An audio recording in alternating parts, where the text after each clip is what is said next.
ಬನ್ನಿ ಸ್ನೇಹಿತರೆ, ನಮ್ಮ ನಮಸ್ತೆ ಹಿಂದೂಸ್ತಾನ್ ಹಿಂದಿನ ಎಪಿಸೋಡ್ಗೆ ಎಲ್ಲರಿಗೂ ಸ್ವಾಗತ ಸುಸ್ವಾಗತ.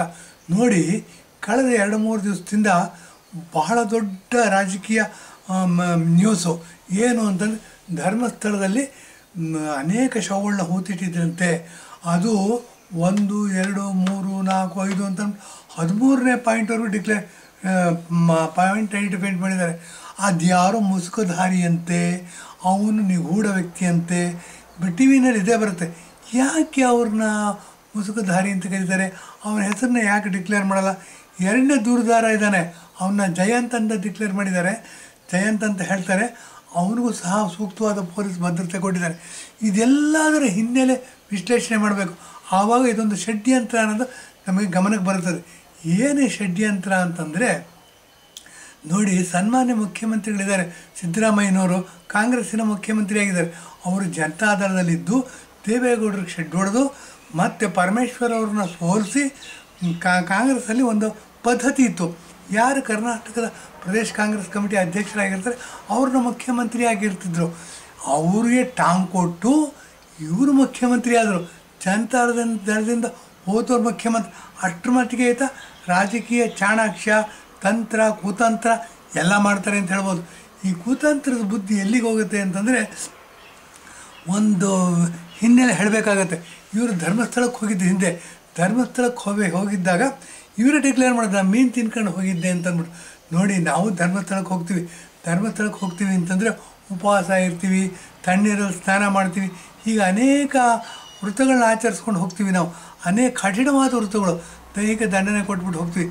ಈ ಅಪ್ಪ ಏನು ಮಾಡಿದ್ರು, ಕರ್ನಾಟಕದ ಮುಖ್ಯಮಂತ್ರಿ ಆಗಿದ್ದರು, ಮೀನು ತಿನ್ಕೊಂಡು ಹೋದೆ. ಕುರುಬರು ಇವ್ರಿಗೇನು ಅಂತಂದರೆ, ಇವ್ರಿಗೂ ಸಾಬ್ರಿಗೂ ಜಾಸ್ತಿ ಡಿಫ್ರೆನ್ಸ್ ಇಲ್ಲ. ಇಬ್ಬರು ಮಾಂಸ ತಿಂತಾರೆ. ಏನು ಅಂತಂದರೆ ಅವ್ರು ಅಲ್ಲಾಹ್ ಅಕ್ಬರ್ ಅಂತಾರೆ, ಇವರು ಶಿವ ಏನೇನೋ ಅಂತಾರೆ. ಆ ಥರ ಇರಬಹುದು ಅನ್ನೋ ಸಂಶಯ ನಮ್ಗೆ ಬರ್ತಾಯಿದೆ. ಈ ಮನುಷ್ಯನಿಂದ ಇಡೀ ಸಮಾಜನೇ ತಲೆ ತಗ್ಗಿಸ್ತಕ್ಕಂಥ ಕೆಲಸ ಆಗ್ತಾ ಇದೆಯಾ ಅನ್ನೋ ಒಂದು ಪ್ರಶ್ನೆ ಹೇಳುತ್ತೆ. ಅದು ಹಾಗಿರಲ್ಲ. ಯಾಕೆ ಅಂತಂದರೆ, ಎಲ್ಲ ಜನಗಳು ಹಿಂದೂಗಳಾಗಿದ್ದರೆ ಹಿಂದೂಗಳಲ್ಲಿ ಒಡೆದಾಳುವ ನೀತಿ ಕಾಂಗ್ರೆಸ್ ಏನು ಅಂತಂದರೆ, ಅಖಂಡವಾಗಿರ್ತಕ್ಕಂಥ ಹಿಂದೂಸ್ತಾನವನ್ನು ಹೊಡೆದ್ಬಿಟ್ಟು ಮುಸಲ್ಮಾನರಿಗೋಸ್ಕರ ಪಾಕಿಸ್ತಾನ ಮಾಡಿಕೊಟ್ರು. ಆದರೆ ಉಳಿದಿದ್ದ ಹಿಂದೂಗಳಿಗೋಸ್ಕರ ಹಿಂದೂಸ್ತಾನ ಅಂತ ಕರೀಲಿಲ್ಲ. ಇಲ್ಲೇನು ಮಾಡಿದ್ರು, ಮತ್ತೆ ಜಾತಿಗಳಲ್ಲಿ ಡಿವೈಡ್ ಮಾಡಿದ್ರು. ನೀನು ಕುರುಬ, ನೀನು ಒಕ್ಕಲಿಗ, ನೀನು ಬ್ರಾಹ್ಮಣ, ನೀನು ಲಿಂಗಾಯತ, ನೀನು ಕ್ಷತ್ರಿಯ, ನೀನು ಮಣ್ಣು, ನೀನು ಮಸಿ, ರಟ್ಟೆ, ಲುಸಿಗೆ ಅಂತಂದ್ಬಿಟ್ಟು ಅನೇಕ ಪಂಗಡಗಳನ್ನ ಮಾಡಿಬಿಟ್ಟು ಇವ್ರನ್ನೆಲ್ಲ ಜಾತಿಗಳಲ್ಲಿ ಇದು ಮಾಡಿದ್ರು. ಏನಂದ್ರೆ ಜನಗಳು ಹೊಡೆದಾಡೋ ಹಂಗೆ ಮಾಡಿದ್ರು. ಹೊಡೆದಾಡ್ಬಿಟ್ಟು ಅದರ ಲಾಭವನ್ನು ಕನ್ಫ್ಯೂಷನ್ ಮಾಡಿಬಿಟ್ಟು ಅದರಿಂದ ಬರ್ತಕ್ಕಂಥ ಲಾಭವನ್ನು ಇವರು ತಗೊಂಡು, ನೋಡಿ, ಆ ಜವಾಹರ್ಲಾಲ್ ನೆಹರು 1947ನೇ ಇಸ್ವಿಯಿಂದ ಹಿಡಿದು 1964ನೇ ಇಸ್ವಿವರೆಗೂ ಪ್ರಧಾನಮಂತ್ರಿ ಆಗಿರ್ತಾರೆ. ಇವ್ರು ಏನು ಅಂತಂದರೆ, ಕಾಂಗ್ರೆಸ್ಸು ಲೋಕಸಭಾ ಎಲೆಕ್ಷನ್ ನಡೀತಿರುತ್ತೆ. ಎಲೆಕ್ಷನ್ ನಡೆಯುತ್ತೆ ಅನ್ನೋದೇ ಗೊತ್ತಾಗೋದಿಲ್ಲ. ನಾವೆಲ್ಲ ಸಣ್ಣವ್ರು, ಗೊತ್ತಾಗ್ತಿರ್ಲಿಲ್ಲ ಎಲೆಕ್ಷನ್ ನಡೀತಿದೆ ಅನ್ನೋದೇ ಗೊತ್ತಾಗ್ತದೆ. ಎಲ್ಲೋ ಎಲೆಕ್ಷನ್ ನಡೆಯೋದು, ಎಲ್ಲೋ ಗೆದ್ದು ಬರ್ತಿದ್ರು. ಹೀಗಾಗಿ ಇವರೇನು ಮಾಡಿದ್ರು, 17 ವರ್ಷಗಳ ಕಾಲ ಪ್ರಧಾನಮಂತ್ರಿ ಆಗಿರ್ತಾರೆ. ಬರೀ ಪ್ರಧಾನಮಂತ್ರಿ ಆಗಿರೋದು ಏಕಮೇವ ದ್ವಿತೀಯ. ಇವರು ಸರಿಸಮಾನರು ಯಾರೂ ಇರೋದಿಲ್ಲ. ಎಲ್ಲರೂ ಇವ್ರು ಹೇಳ್ದಂಗೆ ಕೇಳ್ತಿರ್ತಾರೆ.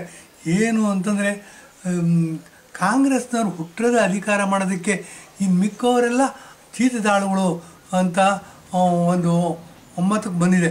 ಈಗಲೂ ಸಹ ಅದೇ ಅಭಿಪ್ರಾಯ ಇದೆ ಅವರಲ್ಲಿ. ಏನು ಅಂದರೆ, ರಾಹುಲ್ ಗಾಂಧಿ ಅವರು ಹುಟ್ಟಿದ ಅಧಿಕಾರ ಮಾಡೋದಕ್ಕೆ, ಪ್ರಧಾನಮಂತ್ರಿ ಆಗೋದಕ್ಕೆ ಇನ್ನು ಮಿಕ್ಕವರೆಲ್ಲ ನಾವು ಜೀತದಾಳುಗಳು ಅನ್ನೋ ಥರ ಇದು ಬಂದಿದೆ. ಇದು ತಪ್ಪಿದು. ಭಾರತ ಸರ್ವತಂತ್ರ ಸ್ವತಂತ್ರ ಗಣರಾಜ್ಯವಾಗಿದೆ. ಇಲ್ಲಿ ಪ್ರಜೆಗಳೇ ಪ್ರಭುಗಳು. ಇದನ್ನು ಗಮನದಲ್ಲಿ ಬರಬೇಕಾಗಿದ್ದು, ಗಮನದಲ್ಲಿ ಇಟ್ಕೋಬೇಕಾಗಿದ್ದು ನರೇಂದ್ರ ಮೋದಿಯವ್ರ ಕಾಲದಲ್ಲಿ ಜಾಸ್ತಿ ಚಾಲನೆಗೆ ಬಂತು. ಹೀಗಾಗಿ ಏನಾಗಿದೆ, ಕಾಂಗ್ರೆಸ್ ಸ್ವಲ್ಪ ಸೈಡ್ಗೆ ಹೋಗಿದೆ ಅಂತ ಹೇಳ್ಬೋದು. ಆ ಥರ ಸೈಡ್ಗೆ ಹೋಗಿರೋದ್ರಿಂದ ನರೇಂದ್ರ ಮೋದಿಯವರು ಏನು ಮಾಡಿದ್ದಾರೆ, ಮೊದಲನೇ ಸರಿ 2011ರಲ್ಲಿ 10 ಅಧಿಕಾರಕ್ಕೆ ಬಂದರು. ಅದಾದ ನಂತರ 2016ರಲ್ಲಿ ಅದಕ್ಕೆ ಬಂದರು. 3ನೇ ಸರಿನ ಅಧಿಕಾರಕ್ಕೆ ಬಂದರು. 14ರಲ್ಲಿ ಅಧಿಕಾರಕ್ಕೆ ಬಂದರು. ಅದಾದ ನಂತರ 3ನೇ ಸರಿ ಅಧಿಕಾರಕ್ಕೆ ಬಂದರು. 4ನೇ ಸರಿನ ಬರ್ತಾರೆ, 5ನೇ ಸರಿನ ಬರ್ತಾರೆ, 6ನೇ ಸರಿನ ಬರ್ತಾರೆ. ಕಾಂಗ್ರೆಸ್ ಮುಗಿದ ಹೋದ ಅಧ್ಯಾಯ.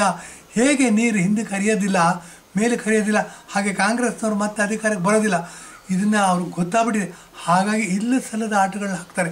ಇಲ್ಲಿ ಸಲ್ಲದ ಆಟಗಳು ಏನೇ ಅಂತಂದರೆ, ಇದಕ್ಕೊಂದು ಉದಾಹರಣೆ ಕೊಡ್ತೀನಿ ನೋಡಿ.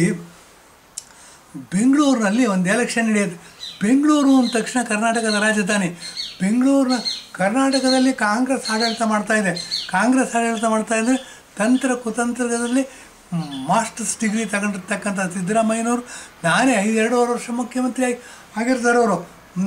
ಈಗೇನು ಮಾಡ್ತಾರೆ ಅವರು, ನಾನೇ 5 ವರ್ಷ ಮುಖ್ಯಮಂತ್ರಿ ಅಂತ ಹೇಳ್ಬಿಟ್ಟು ಡಿ ಕೆ ಶಿವಕುಮಾರ್ ಅಂದರೆ ಕುರುಬರು ವರ್ಸಸ್ ಒಕ್ಕಲಿಗರು ಹೊಡೆದಾಟ ಆಗುವ ಲೆವೆಲ್ವರೆಗೂ ಬಂದಿದೆ. ಅವ್ರು ನಾನೇ ಮುಖ್ಯಮಂತ್ರಿ ಅಂತ ಹೇಳ್ತಾ ಇದ್ದಾರೆ.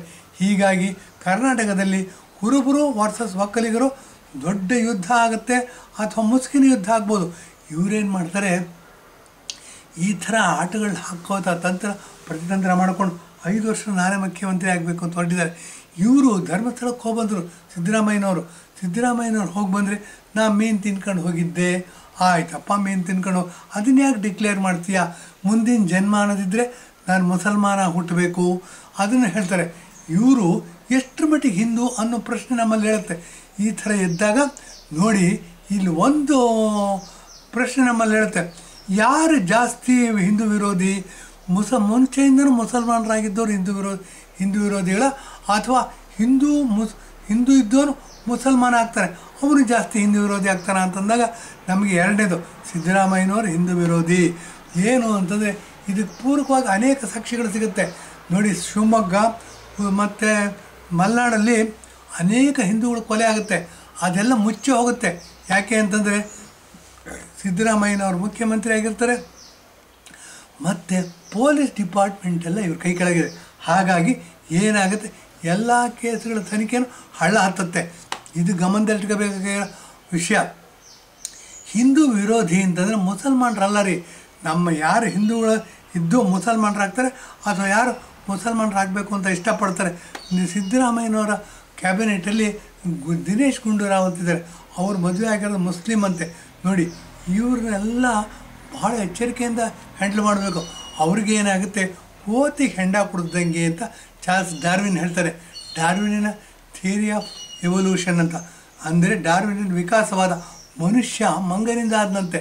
ಈ ಮಂಗನ ಆಟ ಎಲ್ಲಿ ಶುರುವಾಗುತ್ತೆ ಅಂತ, ಯಾರು ಹಿಂದೂಗಳು ಇರ್ತಾರೆ ಮುಸಲ್ಮಾನರಾಗಿ ಕನ್ವರ್ಟ್ ಆಗ್ತಾರೆ. ಮುಸಲ್ಮಾನರಾಗಿ ಕನ್ವರ್ಟ್ ಆಗಬೇಕು ಅಂತಂದರೆ ಅನೇಕ ಕಾರಣಗಳಿರುತ್ತೆ. ಒಂದು ಅಧಿಕಾರ, ಈ ಸಿದ್ದರಾಮಯ್ಯ ದಿನೇಶ್ ಗುಂಡೂರಾವ್ ಥರ ಅಧಿಕಾರಕ್ಕೋಸ್ಕರ ಇರೋದೊಂದು, ಮತ್ತು ಹೆಣ್ಣು ಹೆಂಡ ದುಡ್ಡು, ಇದು ಮೂರಕ್ಕೋಸ್ಕರ ಕನ್ವರ್ಟ್ ಆಗ್ತಾರೆ. ಇವರು ರಿಯಲ್ಲಾಗಿ ಯಾರು ಮುಸಲ್ಮಾನ ಇರ್ತಾರೆ ಅವ್ರಿಗಿಂತ ಜಾಸ್ತಿ ಡೇಂಜರಸ್ಸು. ಇದನ್ನು ಗಮನದಲ್ಲಿಟ್ಕೋಬೇಕು. ಈ ಥರ ಇಟ್ಕೊಂಡಿರೋದ್ರಿಂದ ಹಿಂದೂಗಳು ಏನಾಗಿದೆ, ಇಂಡಿಯಾ ದೇಶದಲ್ಲಿ ಬುದ್ಧಿನೇ ಕಲ್ತಿಲ್ವಾ ಅನ್ನೋ ಪ್ರಶ್ನೆ ಹೇಳುತ್ತೆ. ಬುದ್ಧಿನೇ ಕಲ್ತಿಲ್ವಾ ಅಂತಂದರೆ ಪಾಕಿಸ್ತಾನವನ್ನು ಡಿವೈಡ್ ಮಾಡಿ ಕೊಟ್ಬಿಡ್ವಿ, ಮುಸಲ್ಮಾನರಿಗೋಸ್ಕರ ಪಾಕಿಸ್ತಾನ, ಉಳಿದಿದ್ದಿನ ಹಿಂದೂಗಳಿಗೋಸ್ಕರ ಹಿಂದೂಸ್ತಾನ ಅಂತ ಯಾಕೆ ಕರಿತಿಲ್ಲ ನಾವು? ಎಲ್ಲಿವರೆಗೂ ಇದನ್ನು ಕರೆಯೋದಿಲ್ಲ ಅಲ್ಲಿವರೆಗೂ ನಾವು ಈ ಥರ ಸೆಕೆಂಡ್ ಗ್ರೇಡ್ ಸಿಟಿಸನ್ ಆಗಿ ಮುಂದುವರಿಬೇಕಾಗತ್ತೆ. ನಮ್ಮ ಮೇಲೆ ದಬ್ಬಾಳಿಕೆ ನಡೀತಾನೆ ಇರುತ್ತೆ. ಯಾರೋ ದಬ್ಬಾಳಿಕೆ ನಡೆಸೋರು ಪಾಕಿಸ್ತಾನದಿಂದ ಬರೋದಿಲ್ಲ, ಅಫ್ಘಾನಿಸ್ತಾನದಿಂದ ಬರೋದಿಲ್ಲ, ಸೌದಿ ಅರೇಬಿಯಾದಿಂದ ಬರೋದಿಲ್ಲ, ಇರಾನಿಂದ ಬರೋದಿಲ್ಲ, ಇರಾಕಿಂದ ಬರೋದಿಲ್ಲ. ನಮ್ಮಲ್ಲೇ ಇರೋರು ಮುಸಲ್ಮಾನರಾಗಿ ಕನ್ವರ್ಟ್ ಆಗ್ತಾರೆ. ಇವರು ದಬ್ಬಾಳಿಕೆ ನಡೆಸ್ತಾರೆ, ಹಿಂದೂಗಳ ಮೇಲೆ ದಬ್ಬಾಳಿಕೆ ನಡೆಸ್ತಾರೆ, ಕನ್ವರ್ಟ್ ಮಾಡ್ತಾರೆ. ಹೆಣ್ಣು ಹೆಂಡ ಈ ಥರ ಅನೇಕ ಕಾರಣಗಳಿವೆ. ಇದನ್ನೆಲ್ಲ ಉಪಯೋಗಿಸ್ಕೊಂಡು ಇವರೇನು ಮಾಡ್ತಾರೆ, ನಮ್ಮ ಹಿಂದೂಗಳು ಶೋಷಣೆ ಮಾಡ್ತಾರೆ.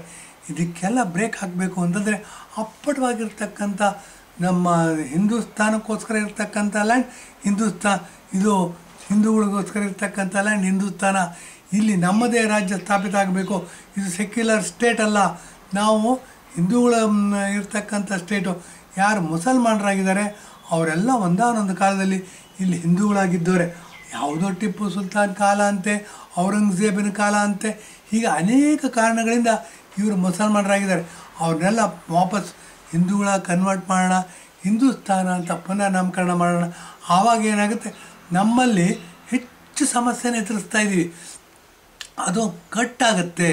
ನಾವು ಸುಖ ಶಾಂತಿ ಸಮೃದ್ಧಿಯಿಂದ ಬಾಳೋದಕ್ಕೆ ಪ್ರಾರಂಭ ಮಾಡ್ಬೋದು ಅಂತ ಹೇಳ್ಬಿಟ್ಟು ಹಿಂದಿನ ಎಪಿಸೋಡ್ ಮುಗಿಸ್ತಾ ಇದ್ದೀನಿ. ಧನ್ಯವಾದ, ನಮಸ್ಕಾರ.